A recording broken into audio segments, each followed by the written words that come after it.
Hello friends, স্বাগত জানাই আমার ইউটিউব চ্যানেল এমএসডি এডুকেশন। শুরু করা যাক। আজকে আমরা আরম্ভ করব বর্গ ও বর্গমূল। তাহলে প্রথমে আমরা জানব বর্গ জিনিসটা কি, তারপরে আমরা জানব বর্গমূল জিনিসটা কি। তাহলে বর্গ কাকে বলে, বর্গ কাকে বলে, প্রথম আমরা যেটা করব বর্গ কাকে বলে।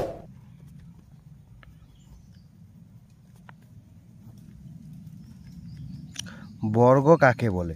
বর্গ হলো একটি সংখ্যাকে, ধরো আমি যে কোনো একটি সংখ্যা ধরলাম এক্স, একটি সংখ্যাকে সেই একই সংখ্যা দিয়ে, একটি সংখ্যাকে সেই একই সংখ্যা দিয়ে গুণ করলে প্রাপ্ত গুণফলকে ওই সংখ্যার বর্গ বলা হয়। একটি সংখ্যাকে সেই একই সংখ্যা দিয়ে গুণ করলে প্রাপ্ত গুণফলকে ওই সংখ্যার বর্গ বলা হয়। তাহলে এই ভাষাটা আমি এখানে লিখে নিচ্ছি, দেখো। যেমন ধরো, যেমন পাঁচকে 5 দিয়ে গুণ করলে, 5কে 5 দিয়ে গুণ করলে প্রাপ্ত গুণফল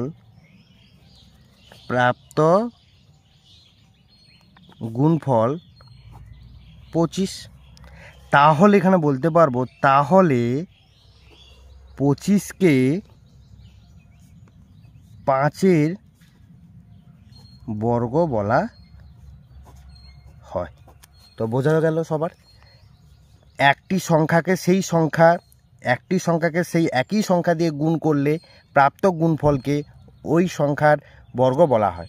যেমন 5কে 5 দিয়ে গুণ করলে প্রাপ্ত যে গুণফলটা আমি পেলাম 25, তাহলে এই 25কে আমরা 5-এর বর্গ বলতে পারি। তাহলে এটা বোঝা গেল বর্গ কাকে বলে জিনিসটা, তাহলে তোমার বোঝা গেল।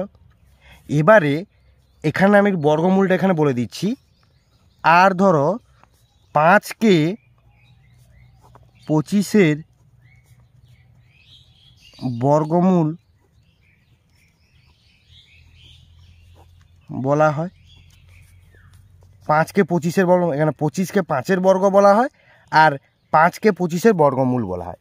এরপরে আমরা একটু ভালোভাবে একটু ডিটেলসে জানি। ধরো একটি বর্গাকার জমি আছে, ধরো এরকম একটা বর্গাকার জমি আছে। তাহলে এই বর্গাকার জমি, যে চতুর্ভুজের 4টি বাহু সমান হয়, তার মানে বর্গাকার জমি মানে তার প্রত্যেকটা বাহু সমান আছে। তাহলে একটি বর্গাকৃতি মানে যার চার বাহুর দৈর্ঘ্য সমান, ভূমির দৈর্ঘ্য 5 একক যদি হয়, তাহলে এগুলো ভূমির দৈর্ঘ্য যদি 5 একক হয়, তাহলে তার ভূমির দৈর্ঘ্য যদি 5 একক হয়, তার ক্ষেত্রফল কত হবে? ক্ষেত্রফল হবে 5 × 5 = 25 বর্গ একক। 25 বর্গ একক। ঠিক আছে। এবারে আমরা জানবো চিহ্ন। বর্গ এবং বর্গমূলের চিহ্নটা কীরকম। তাহলে বর্গ এর চিহ্নটা হয় স্কোয়ার। এটাকে আমরা বর্গ মানে হচ্ছে স্কোয়ার। ঠিক আছে। কীরকম? 5-এর বর্গ। তাহলে আমি কি লিখব? 5-এর স্কোয়ার। তাহলে এখানে আমি 5 × 5 = 25। 3-এর বর্গ, 3-এর স্কোয়ার। তাহলে 3 × 3 = 9। তাহলে বর্গের চিহ্ন কি? এভাবে স্কোয়ার। বর্গমূলের চিহ্ন, এটাকে বলে রুট ওভার, এই চিহ্ন। ঠিক আছে। 25-এর বর্গমূল করলে 25কে উৎপাদক করব, 5 5 × 25, তাহলে রুট ওভারের মধ্যে দুটো করে সংখ্যা থাকলে একটা সংখ্যা বাইরে বেরিয়ে আসবে, মানে রুট ওভারের বাইরে বেরিয়ে এলো, তাহলে 5। তাহলে দেখো 25-এর বর্গমূল 5, 5-এর বর্গ 25। তাহলে বর্গ এবং বর্গমূল জিনিসটা বোঝা গেল তোমাদের। এবারে কি করে বর্গমূল বের করতে হয়, কি করে বর্গ বের করতে হয়, সেটা আমরা একটু করব, কিছু উদাহরণ দিয়ে আমরা সেটা করব। বর্গ জানবো। বর্গ কীরকম? ধর 25-এর বর্গ কত? 25-এর বর্গ, তাহলে আমরা লিখব 25-এর স্কোয়ার × 25 = 625। একই রকম 30-এর বর্গ স্কোয়ার 900, এইভাবে। এবার বর্গমূল করব। বর্গমূল জিনিসটা দেখে নাও। বর্গমূল বর্গমূল কীভাবে করব, ধর √625। তাহলে এই 625কে আমরা উৎপাদকে বিশ্লেষণ করব। তাহলে 625কে আমি উৎপাদকে তাহলে বর্গমূল আচ্ছা, তার আগে বলে রাখি তোমাদের, এই বর্গমূল দুটি পদ্ধতিতে বের করানো যায়। একটা হচ্ছে উৎপাদকের পদ্ধতিতে, উৎপাদকের সাহায্যে, আর দ্বিতীয় নম্বর যেটা সেটা হচ্ছে ভাগ প্রক্রিয়ার সাহায্যে।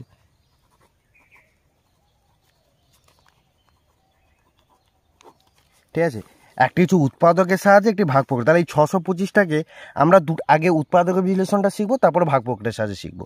তাহলে দেখো 625, তাহলে এখানে প্রথমে কী করবো, উৎপাদক করব। 625কে উৎপাদক করলে 5 দিয়ে দেবো, 5 একে 5, 1 12, 5 2 10, 5 5 25, আবার 5 দেবো, 5 2 10, 11 12 25, 5 5 25, 5 5 25। তাহলে দেখো √ওভার করলে আমার 5 গুণিতক 5 গুণিতক 5 গুণিতক 5। তাহলে এখানে দুটো 5-এর জন্য একটা 5 বেরিয়ে এলো, এখানে দুটো 5-এর জন্য একটা 5 বেরিয়ে এলো। তাহলে 5 5 25।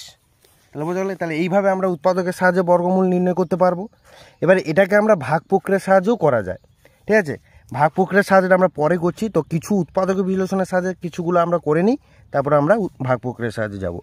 এরপরে দেখো আমরা যদি 144 √144 এটা বের করব, তাহলে একই রকম 144কে বর্গমূল করব। 2 7 14, 2 2 4, 2 3 6, 2 6 12, 2 18,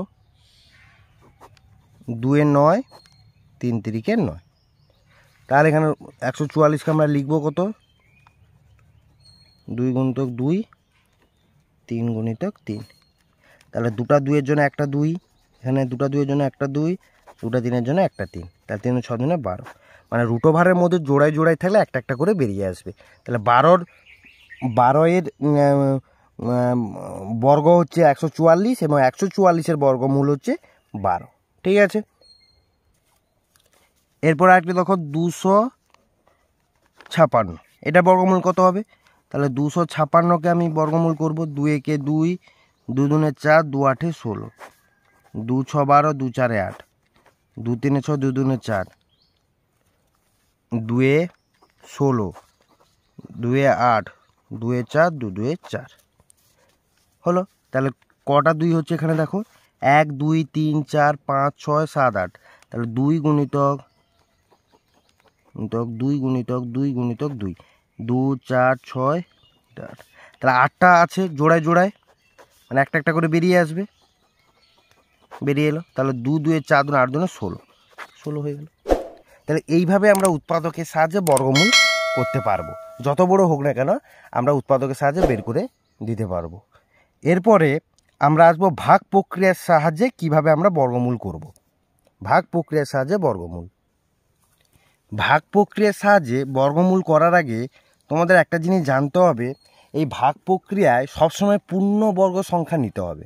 পূর্ণবর্গ সংখ্যা কোনগুলি, পূর্ণবর্গ সংখ্যা। ঠিক আছে, তোমার যেমন 1 গুণিতক 1 সমান 1, 2 গুণিতক 2 সমান হচ্ছে 4, 3 গুণিতক 3 9, 4 গুণিতক 4 সমান 16, 5 গুণিতক 5 25। এইরকম হচ্ছে চলতে থাকবে।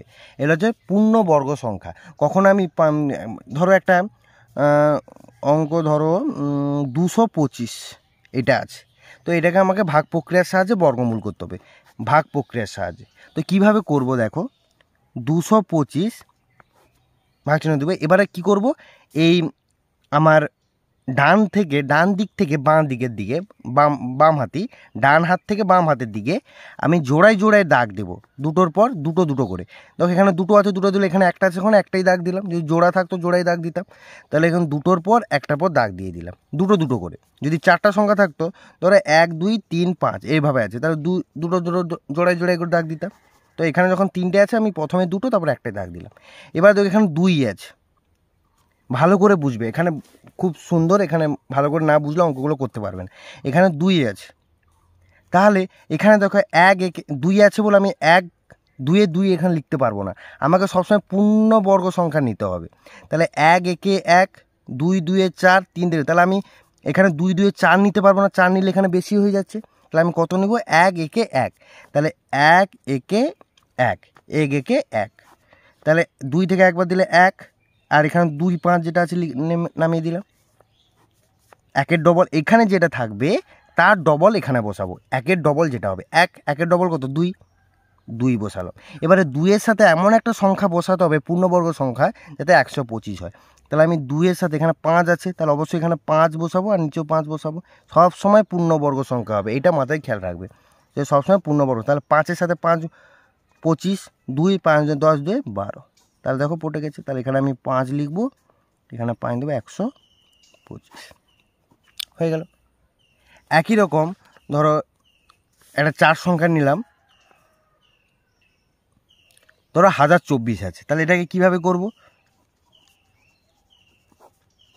জোড়ায় জোড়ায় দাগ দিব। প্রথম 10 আছে, তাহলে কত দেখো? 3 3 9, 3 3 9, তাহলে আমি 3 3 9 দিলাম, 3 3 9, 1 2 4 নামিয়ে নিলাম। 3-এর ডবল কত হবে? 6, 3-এর এখানে যেই সংখ্যাটা হবে তার ডবল এখানে আমি বসাবো, তাহলে 3-এর ডবল 6, তবে 6-এর সাথে কত গুণ করলে এটা হবে? আমি যদি 2 গুণ করি তাহলে নিচেও 2 গুণ করবো, কারণ সবসময় পূর্ণবর্গ সংখ্যা গুণ করতে হবে।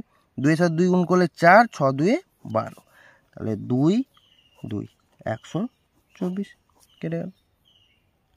আরও অনেক অনেক আছে। তো দেখো একটা রুট ওভার অফ, এটা করলে 32 হচ্ছে, এটা রুট ওভার অফ 1764, তো এটা একটা আছে দেখো 1764, জোড়ায় জোড়ায় দাগ দেবো। 17 আছে, তাহলে 4 4 16, 5 5 25, 25 নিলে বেশি হয়ে যাচ্ছে, তাহলে আমি 4 4 16 নেব, 4 4 16, 1 6 4, 4-এর ডবল কত হবে? 8, তাহলে এই 8-এর সাথে কত গুণ করব? 2 যদি গুণ করি তাহলে নিচেও 2 গুণ করতে হবে, 2 2 4, 8 2 16, তাহলে এখানে আমি 2 গুণ করলাম, এখানে 2 গুণ করলাম, আমার 164, তাহলে এখানে কত হবে? 42 হবে। তাহলে বোঝা গেল ভাগ প্রক্রিয়ার সাহায্যে। তো আরেকটা চলো আরেকটা করা যাক, এইভাবে গোটা 3 4 যদি করা যাক তাহলে তোমরা বুঝতে পারবে ভালোভাবে। আরেকটা দেখা যাক, আরেকটা ধরো 4761, এটা বর্গমূল, তাহলে 4761 দাগ দিলাম। 47 আছে, এখানে দেখো 5 5 5 5 25, 6 × 6 36, 7 × 7 49, আচ্ছা 8 × 8 64, তাহলে এখানে 47 আছে, তাহলে 49 দিলে বেশি হয়ে যাচ্ছে, 49 দিলে আমার বেশি হয়ে যাচ্ছে, তাহলে আমি কত দেব? আমি 6 দেব, 636, তাহলে এখানে লিখবো 6 6 36, 6 36, তাহলে 1 1 আর 6 নামিয়ে নিলাম। 6-এর ডবল কত হবে? 12, 12, তাহলে দেখো এই 12-র সাথে এখানে লাস্টে আমার দেখো বোঝার কত দিয়ে 1 আছে, তাহলে 1 লাস্টে কতই আসবে? আমি যদি 9 9 গুণ করি, 9 9 81 1 হাতে চলে আসতেছে, তাহলে আমি যদি 9 দিই, এখানে 9 আর এখানে 9 দিয়ে গুণ 40 9 1161 69, বোঝা গেল। তাহলে আরেকটি করা যাক, 5625,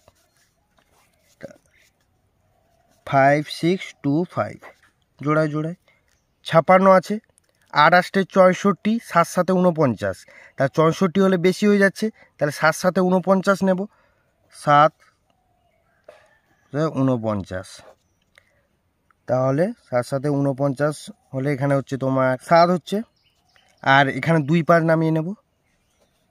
7-এর যেটা সংখ্যা থাকবে, 7-এর যেটা সেটা এখানে ডবল বসাবো, 7-এর ডবল 14, তাহলে এখানে 5 বসিয়ে দেখো 5, আর এখানে 5, কেন দেখো লাস্টে এখানে 5 আছে, তাহলে একমাত্র 5-এর সাথে 5 গুণ করলে এখানে 5 আসবে, মানে 25-এর 5 থাকছে। তো এইভাবে আইডিয়া করে তোমাকে এখানে বসাতে হবে কত দিয়ে যাবে। তাহলে এখানে আমার 5 আছে, তাহলে এখানে আমি 5 দিয়ে গুণ করলে 5 5 25 হয়ে যাচ্ছে, এখানে 5 আছে, তাহলে 5 5 25-এর 5 হাতে হলো 2, 5 4 20 দিয়ে 22-এর 2 হাতে হলো 2, 5 1 5 2 7, দেখো পড়ে গেছে। এখন আমরা কি করব না জোড়ায় জোড়ায় দাগ দিলাম। এবার 53 আছে, 53 আছে, তাহলে 7 7 49, 7 7 49 হচ্ছে, দেখো এখানে 7 7 49, 28 64, তা 64 হলে বেশি হয়ে যাচ্ছে, তাহলে আমি 7 7 49 নেব, তাহলে এখানে আমি 49 নেব, 7 7 49, 50 51 52 53, 49 50 51 52 53, 4 4, তা 7-এর ডবল এখানে বসাবো, 7-এর ডবল 14, তাহলে এখানে 3 বসাবো। দেখো এখানে 9 আছে, তাহলে এখানে 9, এই জিনিসটা একটু ভালো করে দেখো, বুঝিয়ে দিচ্ছি। এখানে 9 আছে, তাহলে আমি এই 14-র সাথে কত বসাবো, এখানে কত বসালে তাহলে আমার এখানে 9 আসবে।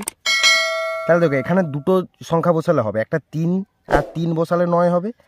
আচ্ছা এখানে দেখো 1 4, এখানে কত বসাবো, 9 হবে। তাহলে এই ঘরটা আর এখানে কত বসালে 9 হবে। তাহলে দেখো এখানে কিন্তু সেটা পূর্ণবর্গ সংখ্যা হতে হবে, সেটা পূর্ণবর্গ সংখ্যা হতে হবে। তাহলে এখানে যদি আমি 3 বসাই আর এখানে যদি 3 বসাই, তাহলে 3 3 9 হচ্ছে, এটা একটা।